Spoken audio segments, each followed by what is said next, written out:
Hey guys, and welcome back to the Pastor's Porch. Today we are going to show you a lost episode.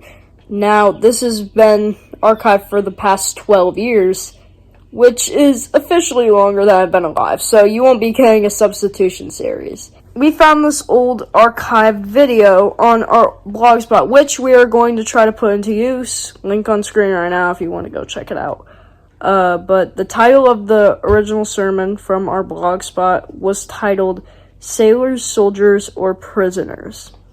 Now, this is back when 420p was the regular and maximum quality of videos.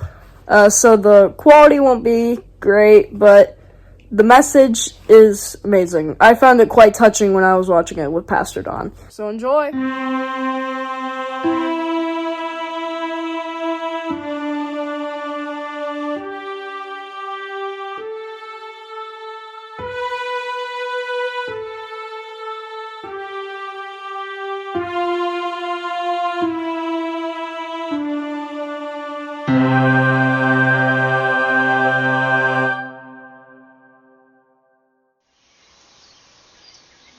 Hi, welcome back to the Pastor's Porch.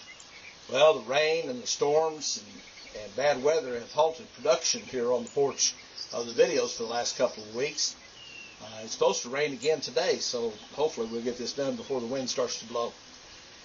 I've been thinking a lot about the storms and the rain and the weather that's been hitting here lately, and it draws my memory back to some things that happened in the Scripture. In the book of Acts, the story is told of a shipwreck after a great storm had hit when Paul was being taken to Rome.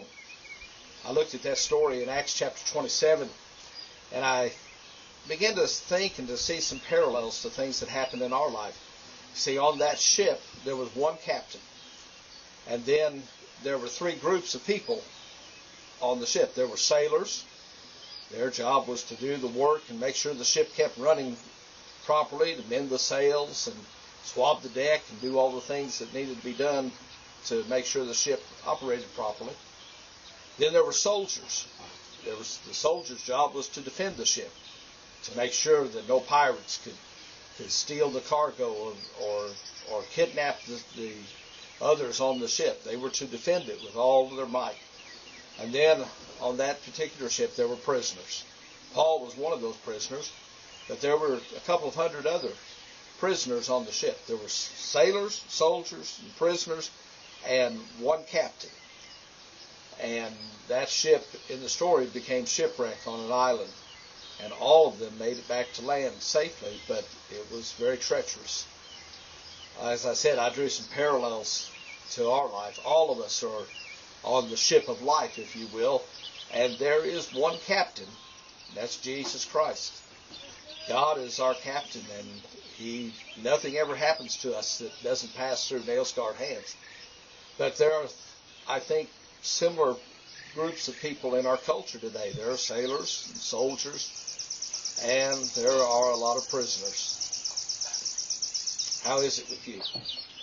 Where are you at in your spiritual journey? Are you one of the sailors who continues to do the work and the missions and all the things that are required for the ship of life to sail properly? Are you one of the soldiers who defends the Word and studies into the Scriptures and digs deep to present a defense of the gospel? Or are you a prisoner? Are you a prisoner headed for judgment just as Paul was? The great story in the book of Acts tells us that all of them made it safe. All of them were able to find a way to reach the land when the ship went shipwrecked. And that's a promise that's made for us. All of us are able, if we will, to make it to land when our life goes shipwrecked. Whether we're a sailor, soldier, or a prisoner, God has made a way of safety through His grace. I want you to think about your life. Where are you at on the ship? Are you depending on the wisdom of the one captain? Or are you trying to be the captain yourself?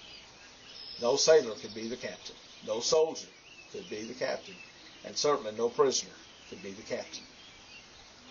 So, as I look out at the rain clouds that are coming and the storm that's on the horizon, I realize that sometimes every life goes through storms.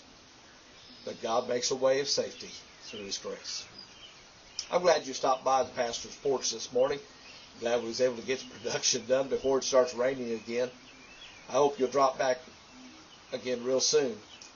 Remember, you can always contact me directly by email at emailing thepastorsporch@gmail.com, or you can post a comment on this video site or send a message through the Facebook Messenger.